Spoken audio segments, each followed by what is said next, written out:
मेरा नाम मोनिका सिंह एडवोकेट है। 30 हज़ारी कोर्ट में मेरा चेंबर है। मैं हस्दो इंडिया के लीगल सेल की चेयरमैन हूँ। अधिकांश मामलों में आरोपी बरी हो जा रहे हैं या फिर जमानत हो जा रही है। पीड़ित महिला जो है पीड़ित ही रह जा रही है। कई मामले आए हैं, बिल्किस-बानो का मामले देख लें, चाहे आप यूपी कन्नाव का मामला देख लें, हर जगह क्या वजह क्या है?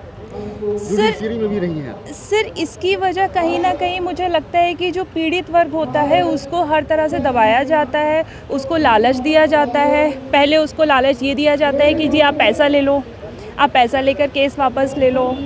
दूसरा, अगर वो लोग पैसे किसी भी नहीं मानते हैं तो उनको फिर ये दबाया जाता है कि जी आप लोगों के परिवार वालों को मरवा दिया जाएगा, आपके तेजाब वही कहीं पीछे से दबाया जाता है। इस सब को लेकर हमें चाहिए कि हम उस पीड़ित वर्ग के पीछे इतना स्ट्रांगली खड़े रहें कि जो एक्यूज लोग हैं, जो प्रताड़ना देते हैं, जो पीड़ित लोगों को परेशान करते हैं, वो लोग उतना आगे ना काम कर पाएँ। इसके लिए सिर्फ कानून, सिर्फ एक कोर्ट में बैठा जज कुछ नहीं कर पाएगा। इसके लिए हमें समाज को लेकर स्ट्रॉन्ग होना पड़ेगा, हमें उनके लिए आगे आना पड़ेगा।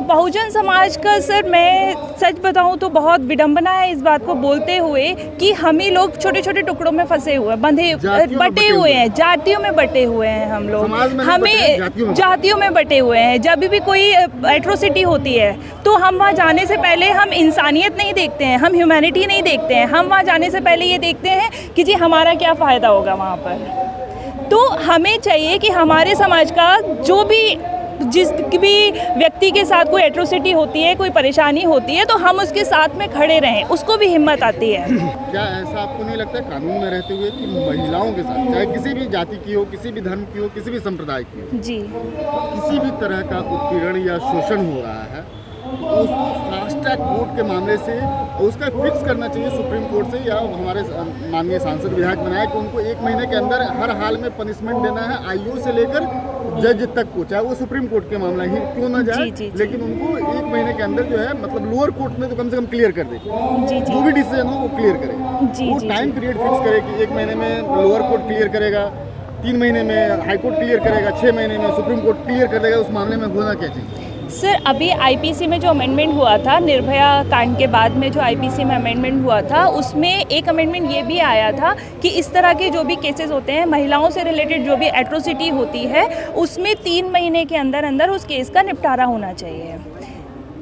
ये आया हुआ है कानून, इस पे इम्प्लीमेंट हो रहा है और होपफुली आगे भी इस पर अच्छा कुछ होगा। मैडम, अभी जो श्रद्धा का एक आफ्ताब वाला जो केस हुआ है, उसके 35 टुकड़े ऐसे कुछ किए गए हैं, उसको लेके मैम आपसे कुछ उसके बारे में कुछ बताएंगे मैम? ऐसा बहुत ही घिनौना कृतज्ञ है सर। ये वाकई में इस बात को लेकर तो कोई दो राय नहीं है कि बहुत ही घिनौना कृतज्ञ है। समाज में इस तरह की एक्टिविटीज़ नहीं होनी चाहिए, लेकिन इस एक मुद्दे को आप हिंदू मुस्लिम का मुद्दा बनाया हुआ है, लोगों ने जाति का मुद्दा बनाया हुआ है। ये नहीं होना चाहिए। एक समाज है जो हिंदुओं को सपोर्ट कर रहा है, एक समाज है जो मुस्लिमों को सपोर्ट कर रहा है, एक समाज बोल रहा है कि जी ऐसी लड़कियों के साथ यही होना चाहिए जो किसी दूसरे समाज की लड़के के साथ में जाकर रहती है।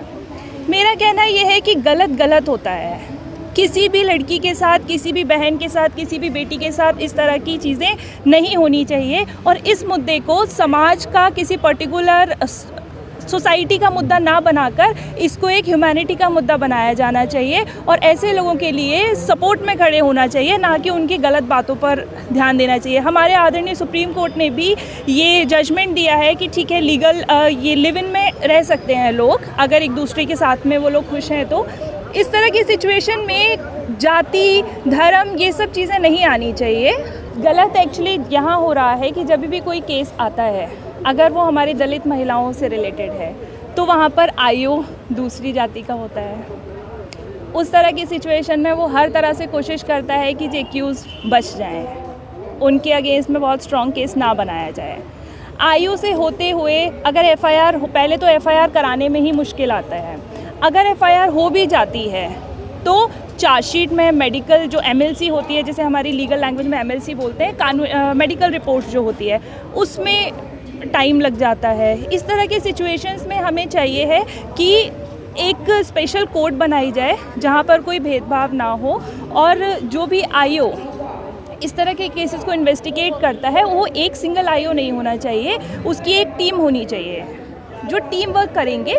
तो मुझे लगता है, मेरा मानना है कि इस तरह की चीज़ों में फास्ट ट्रैक तरह से काम हो सकता है। सर, हमारे कानून में ये कहा जाता है कि 100 दोषी छूट जाएं, लेकिन एक निर्दोष को सज़ा नहीं होनी चाहिए। हमारा आईपीसी सीआरपीसी कानून बहुत अच्छा है और इसमें प्रोसीजर बहुत लेंदी है, बट एक ऐसा प्रोसीजर है ये जिसमें कहीं भी लूप होल नहीं दिया जाता है। सर, चीज़ें काफ़ी इम्प्रूव हुई हैं इस तरह के केसेस में। अभी नेट पर सारे केसेस की डिटेल अपडेट होती है, बट इस तरह के केसेस में नेट पर डिटेल्स नहीं डालते हैं, पर्सनल डिटेल्स। प्लस कोर्ट में भी जब भी एविडेंस होता है तो उस वक्त एक फ़ीमेल जज होती है, मैजिस्ट्रेट होते हैं, उनके सामने बयान होता है। कुछ चीज़ें ऐसी हैं जो हम लोग एक्चुअली फ़िल्मों में देख रहे होते हैं।